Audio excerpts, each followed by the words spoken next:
Hello दोस्तों, tutorial में आपका स्वागत है। आज हम हमारे एमसीक्यू सीरीज़ का पार्ट 6 डिस्कस करेंगे। इस सीरीज़ के 5 पार्ट ऑलरेडी हमारे यूट्यूब चैनल पर अपलोड किए जा चुके हैं। अगर आपने वो नहीं देखे हैं तो उन्हें जाकर ज़रूर देखिएगा।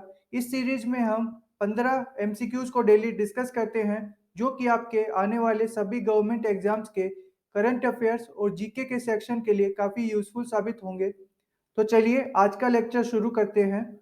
इसका जो सबसे पहला क्वेश्चन है, उसमें आपको ये बताना है कि अभी हाल ही में झारखंड राज्य ने अपना फाउंडेशन डे यानी स्थापना दिवस किस दिन को सेलिब्रेट किया था। तो इसका जो सही आंसर है वो है ऑप्शन 2, 15 नवंबर को। झारखंड राज्य की स्थापना 15 नवंबर 2000 को की गई थी और ये भारत का 28वां राज्य बना था। इससे पहले ये बिहार राज्य का पार्ट था। इसकी जो बॉर्डर है वो बिहार, पश्चिम बंगाल, उड़ीसा, छत्तीसगढ़ और उत्तर प्रदेश राज्य से मिलती है। ये भारत का एरिया वाइज 15वां सबसे बड़ा राज्य है और पॉपुलेशन वाइज ये भारत का 14वां सबसे बड़ा राज्य है। इसकी जनसंख्या 2011 की जनगणना के अकॉर्डिंग 3.29 करोड़ थी। इसकी जो मुख्य जनजातियां हैं वो हैं संथाल, मुंडा, हो, ओरांव, खरिया इत्यादि। इसमें 67% हिंदू पाए जाते हैं और 15% मुस्लिम आबादी पाई जाती है। इसके बाद झारखंड के जो अभी तक 11 चीफ मिनिस्टर्स रहे हैं उनमें रघुबर दास जी ही अकेले ही ऐसे चीफ मिनिस्टर रहे हैं जिन्होंने अपना पूरा 5 साल का टेन्योर कंप्लीट किया है, जो कि 2014 से 2019 के बीच था। झारखंड राज्य कॉपर और मिका के रिजर्व के मामले में पहले स्थान पर आता है, कोयला और बॉक्साइट के रिजर्व के मामले में तीसरे स्थान पर और लौह अयस्क के रिजर्व के मामले में ये पूरे देश में चौथे स्थान पर आता है। ईदखोरी झारखंड में स्थित एक होली प्लेस है, जो कि हिंदुओं, बुद्धिस्ट और जैन तीनों धर्म के श्रद्धालुओं के लिए एक धार्मिक स्थान है। ऐसा माना जाता है कि ये वही प्लेस है जहाँ से गौतम बुद्धा ने अपनी जर्नी स्टार्ट की थी बोध गया के लिए। झारखंड में कुछ वाइल्ड लाइफ सेंचुरी पाई जाती हैं, जिनमें फेमस हैं दलमा और बेतला। इसके बाद जो अगला क्वेश्चन है वो है, अभी हाल ही में प्रधानमंत्री नरेंद्र मोदी ने काशी तमिल संगमम को वाराणसी में इनॉग्रेट किया था। तो ये काशी तमिल संगमम किस मंत्रालय के द्वारा ऑर्गेनाइज किया गया है। इसका जो सही आंसर है वो है ऑप्शन 4, मिनिस्ट्री ऑफ एजुकेशन। ये एक महीने भर चलने वाला प्रोग्राम है जिसे मिनिस्ट्री ऑफ एजुकेशन ऑर्गेनाइज कर रहा है। ये भारत सरकार द्वारा चलाए गए एक भारत श्रेष्ठ भारत इनिशिएटिव के तहत ऑर्गेनाइज किया जा रहा है। इसका ऑब्जेक्टिव है तमिलनाडु और काशी के बीच के जो सदियों पुराने लिंक हैं उनको रिडिस्कवर करना, उनको मजबूत करते हुए उन्हें सेलिब्रेट करना। इसके बाद हमारा अगला क्वेश्चन है कि ये कुछ टर्म्स हैं जैसे विन्नति, पोलोनियम और WIP-19। ये अभी हाल ही में न्यूज़ में बनी हुई थी। तो ये क्या है? क्या ये मिसाइल के नाम है? क्या ये साइबर अटैक ग्रुप्स के नाम है? या फिर ये सुपर कंप्यूटर्स के नाम है? या फिर ये मिलिट्री एक्सरसाइजेज के नाम है? तो इसका जो सही आंसर है वो है ऑप्शन 2। ये एक एडवांस परसिस्टेंट थ्रेट ग्रुप, जो कि एक तरीके का साइबर हैकिंग ग्रुप होता है, उनके नाम है। ये WIP-19 एक चाइनीज साइबर हैकिंग ग्रुप है जो कि मुख्यतः मिडल ईस्ट और एशिया के कंपनीज को टारगेट करता है। विनीति एक चाइना सरकार द्वारा स्पॉन्सर्ड साइबर एस्पियोनाज यानी हैकिंग ग्रुप है, जो कि दूसरे भी कई नामों जैसे APT41, Barium, Black Fly, Double Dragon, Wicked Panda, Wicked Spider आदि नामों से भी फेमस है। ये मुख्यतः श्रीलंका और हांगकांग में स्थित सरकारी एंटिटीज को टारगेट करता है। और जो हमारा लास्ट पोलोनियम है, ये भी एक हैकिंग ग्रुप है, लेकिन ये लेबनान में स्थित है और ये मुख्यतः इजरायली इंफ्रास्ट्रक्चर को टारगेट करता है। इसके बाद आपको ये बताना है कि अभी हाल ही में किस ऑर्गेनाइजेशन ने पावर एक्स नाम की एक्सरसाइज को कंडक्ट किया था। इसका जो सही आंसर है वो है ऑप्शन 3, सर्टिन। सर्टिन का पूरा नाम है computer emergency response team. IN का मतलब है इंडिया। ये पावर एक्स एक्सरसाइज सर्टिन ने पावर CSIRTs यानी computer security incident response teams, जो कि पावर सेक्टर में काम करती है, उनके साथ कोलैबोरेट करके ऑर्गेनाइज की थी। इसका ऑब्जेक्टिव था कि जो इंफॉर्मेशन टेक्नोलॉजी और ऑपरेशनल टेक्नोलॉजी सिस्टम्स हैं पावर सेक्टर में, उनके ऊपर जो साइबर थ्रेट्स हैं उनको रिकॉग्नाइज करना, एनालाइज करना और उन्हें रिस्पॉन्ड करने के लिए बेटर मैकेनिज्म तैयार करना। इसके बाद अगला क्वेश्चन ये बताना है कि ऑपरेशन चक्र इनमें से किस ऑर्गेनाइजेशन के द्वारा कंडक्ट किया गया था। इसका जो सही आंसर होगा वो है ऑप्शन 2, सीबीआई के द्वारा। ये ऑपरेशन चक्र सीबीआई ने देश में ऑपरेट करने वाले साइबर क्राइम गैंग्स को खत्म करने के लिए चलाया था। ये ऑपरेशन सीबीआई ने विभिन्न राज्यों की पुलिस, इंटरपोल और दूसरे देशों की मुख्य एजेंसियों के साथ मिलकर चलाया था। इसके बाद अगला क्वेश्चन बताना है कि डीआरडीओ ने अभी हाल ही में AD-1 का सक्सेसफुल टेस्ट कंडक्ट किया था। तो ये AD-1 क्या है? इसका जो सही आंसर है वो है ऑप्शन 1। ये एक लॉन्ग रेंज की बैलिस्टिक मिसाइल इंटरसेप्टर मिसाइल है। इसकी अभी हाल ही में डीआरडीओ ने एपीजे अब्दुल कलाम आइलैंड, जो कि उड़ीसा के तट पर स्थित है, वहां से इसका एक सक्सेसफुल टेस्ट कंडक्ट किया था।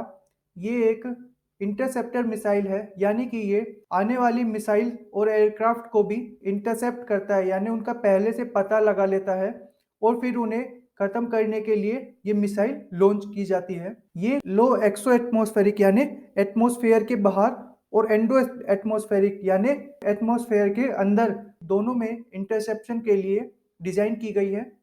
इंडिया ऐसा करने वाला दुनिया का चौथा देश बन गया है जो कि एक्सो एटमॉस्फेरिक यानी एटमॉस्फेयर के बाहर भी मिसाइल्स को और एयरक्राफ्ट्स को इंटरसेप्ट कर पाता है। इसके बाद अगला क्वेश्चन ये बताना है कि इनमें से किस सिटी में इंडियन एयरफोर्स के द्वारा इसका पहला हेरिटेज सेंटर बनाया जाएगा। इसका जो सही आंसर है वो है ऑप्शन 3, चंडीगढ़। ये हेरिटेज सेंटर एक ऐसी जगह होगी जहां पे एयरफोर्स अपने विंटेज एयरक्राफ्ट्स को रखेगी और लोग इंडियन एयरफोर्स की हिस्ट्री को देख सकेंगे और उसके बारे में जान सकेंगे। और ये इसी के साथ ये सेंटर युवा लोगों को भी एनकरेज करेगा कि वो एयरफोर्स को भी एक अच्छे कैरियर चॉइस के तौर पर अपनाएं। इसके बाद अगला क्वेश्चन है कि Indian chess player P Shyam Nikhil ने अभी हाल ही में कंडक्ट की गई कॉमनवेल्थ चेस चैंपियनशिप 2022 में गोल्ड मेडल जीता है। तो ये चैंपियनशिप इनमें से किस देश में आयोजित की गई थी। इसका जो सही आंसर है वो है ऑप्शन 2, श्रीलंका। श्रीलंका के इस वक्त प्रेसिडेंट है रानिल विक्रमसिंघे। श्रीलंका की कैपिटल है कोलंबो। इसकी जो ऑफिशियल लैंग्वेज है वो है सिंगला और तमिल। इसके जो करंट प्राइम मिनिस्टर हैं वो है दिनेश गुनावर्दने और इसकी जो करेंसी है वो है श्रीलंकन रुपी।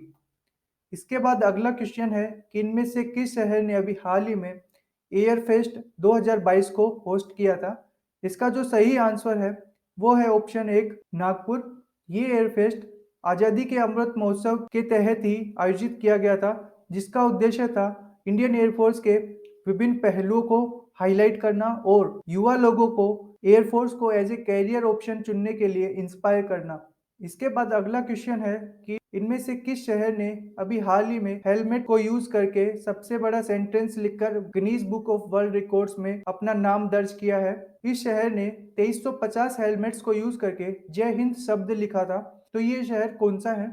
इसका जो सही आंसर है वो है ऑप्शन 2, तवांग, जो कि अरुणाचल प्रदेश में स्थित है। अरुणाचल प्रदेश को land of the dawn lit mountains भी कहा जाता है। भारत में सूर्योदय सबसे पहले अरुणाचल प्रदेश में होता है। अरुणाचल प्रदेश के जो करंट चीफ मिनिस्टर हैं वो है श्री पेमा खांडू जी। इसे 20 फरवरी 1987 में राज्य का दर्जा मिला था। इसकी जो कैपिटल है वो है ईटानगर। इसका जो ऑफिशियल एनिमल है, राज्य पशु है, वो है गयाल। इसमें कुछ फेमस नेशनल पार्क और वाइल्ड लाइफ सेंचुरीज हैं जो हैं Namdapha national park, Mouling national park, Mehao wildlife sanctuary, Daying Ering wildlife sanctuary, Kane wildlife sanctuary, Dibang wildlife sanctuary और सेसा ऑर्चिड सेंचुरी। सेसा ऑर्चिड एक फूल होता है। इसके बाद अगला क्वेश्चन है कि प्रणय शर्मा अभी पहले इंडियन बने हैं जिन्होंने कराटे 1 सीरीज ए 2022 में गोल्ड मेडल जीता है। ये कराटे 1 सीरीज किस देश में आयोजित की गई थी। तो इसका जो सही आंसर है वो है ऑप्शन 3, इंडोनेशिया। ये अभी हाल ही में इंडोनेशिया के जकार्ता में आयोजित की गई थी। जकार्ता इंडोनेशिया का कैपिटल है। इंडोनेशिया की अभी प्रेसिडेंट हैं जोको विडोडो। इसकी जो ऑफिशियल लैंग्वेज है वो है इंडोनेशियन। इसका जो ऑफिशियल रिलीजन है वो है मुस्लिम और इसका जो नेशनल एनिमल है वो है कोमोडो ड्रैगन। ये एक तरीके की छिपकली होती है। इसके बाद अगला क्वेश्चन ये है कि इनमें से किसे अभी हाल ही में टीबी मुक्त भारत कैंपेन का नेशनल एम्बेसडर नियुक्त किया गया है। इसका जो सही ऑप्शन है वो है ऑप्शन 4 दीपा मलिक। दीपा मलिक को इससे पहले पद्मश्री अवार्ड और खेल रत्न अर्जुन अवार्ड भी मिला हुआ है और ये भारत की पहली वुमेन पैरालंपिक मेडलिस्ट हैं और ये इस वक्त पैरालंपिक कमेटी ऑफ इंडिया की प्रेसिडेंट भी है। टीबी मुक्त Bharat campaign honourable prime minister के द्वारा मार्च 2018 में लॉन्च किया गया था, जिसका उद्देश्य था 2025 तक भारत को टीबी मुक्त देश बनाना। दीपा मलिक ने अभी हाल ही में एक निक्षय मित्र बनने की भी प्लेज ली है। निक्षय मित्र एक इनिशिएटिव है जो कि प्रेसिडेंट के द्वारा लॉन्च किया गया था। इस इनिशिएटिव के तहत एक निक्षय मित्र टीबी से ग्रस्त लोगों को 3 लेवल पर सपोर्ट प्रोवाइड करने के लिए प्लेज लेता है, जो कि है न्यूट्रिशनल लेवल पर, डायग्नोस्टिक लेवल पर और वोकेशनल लेवल पर। तो इसी के बाद अगला क्वेश्चन है कि इनमें से किस देश ने अभी हाल ही में इजिप्ट में आयोजित किए गए COP27 में action for water adaptation and resilience aware initiative को लॉन्च किया था। इसका जो सही आंसर है वो है ऑप्शन 2 इजिप्ट। इजिप्ट ने ये इनिशिएटिव वर्ल्ड मीटियोरोलॉजिकल ऑर्गेनाइजेशन यानी WMO के साथ मिलकर लॉन्च किया था, जिसका उद्देश्य था कि क्लाइमेट चेंज अडेप्टेशन के तहत वाटर सिक्योरिटी को किस तरह एड्रेस किया जाए। इसके जो 3 मुख्य एम है वो है दुनिया भर में होने वाले वाटर लॉस को डिक्रीज करना, कम करना और वाटर की सप्लाई को इम्प्रूव करना। दूसरा एम है कि दुनिया भर के देशों के बीच में एक म्यूचुअली एग्रीड और cooperative water adaptation action plan को प्रमोट करना। और तीसरा इसका एम है कि क्लाइमेट चेंज से लड़ने के लिए और क्लाइमेट अडेप्टेशन के लिए जो भी एक्शंस लिए जा रहे हैं उनको वाटर कंजर्वेशन के साथ इंटरलिंक करके जो 2030 के सस्टेनेबल डेवलपमेंट गोल्स में छठा गोल है जो कि है वाटर एंड सैनिटेशन, उसको अचीव करना। अभी फिलहाल दुनिया भर में 3.6 बिलियन लोग ऐसे हैं जिन्हें साल के कम से कम 1 महीने के लिए वाटर की एक्सेस नहीं होती है और ये संख्या 2050 तक 5 बिलियन तक पहुंच सकती है। तो इसके बाद जो अगला क्वेश्चन है वो है कि इनमें से किस कंट्री ने अभी हाल ही में एक आर्टेमिस नाम का मिशन लॉन्च किया था, जो कि एक अनक्रूड यानी इसमें कोई व्यक्ति नहीं गया था। ये एक अनक्रूड ल्यूनर एक्सप्लोरेशन मिशन था। तो इसका जो सही आंसर है वो है ऑप्शन 1 USA। ये मिशन नासा के द्वारा लॉन्च किया गया था और ये आर्टेमिस 2 मिशन जो कि 2023 में लॉन्च किया जाएगा और वो एक क्रूड मिशन होगा यानी उसमें लोग भी यात्रा करेंगे। तो उसके लिए ये एक बिल्डअप मिशन है। इसके बाद जो अगला क्वेश्चन है कि ये जो टर्म्स हैं थाईबोल्ट 1 एंड थाईबोल्ट 2 ये न्यूज़ में थी, तो ये क्या है? इसका जो सही आंसर है वो है ऑप्शन 3। ये अभी हाल ही में इंडिया के स्टार्टअप ध्रुव स्पेस जो कि हैदराबाद में स्थित है उसके द्वारा डेवलप की गई नैनो कम्युनिकेशन सैटेलाइट्स हैं, जिसे अभी हाल ही में इसरो के द्वारा लॉन्च किया गया था। इसके साथ इसरो ने दूसरी सैटेलाइट्स भी लॉन्च की थी जिनमें भारत और भूटान की पहली जॉइंट सैटेलाइट थी जिसका नाम इंडिया भूटान सेट था। और इसके साथ जो दूसरी सैटेलाइट लॉन्च की गई थी वो थी आनंद, जो कि पिक्सल स्टार्टअप के द्वारा डेवलप की गई एक अर्थ ऑब्जर्वेशन सैटेलाइट थी। तो इसी के साथ हमारा ये लेक्चर यहाँ पे ख़त्म होता है। उम्मीद है आपको ये लेक्चर पसंद आया होगा। अगर आपको ये लेक्चर अच्छा लगा है तो हमारे इस वीडियो को लाइक कर देना और हमारे चैनल को सब्सक्राइब कर देना। धन्यवाद। मिलते हैं आपसे अगले लेक्चर में कुछ और करंट अफेयर्स MCQs के साथ। धन्यवाद। जय हिंद।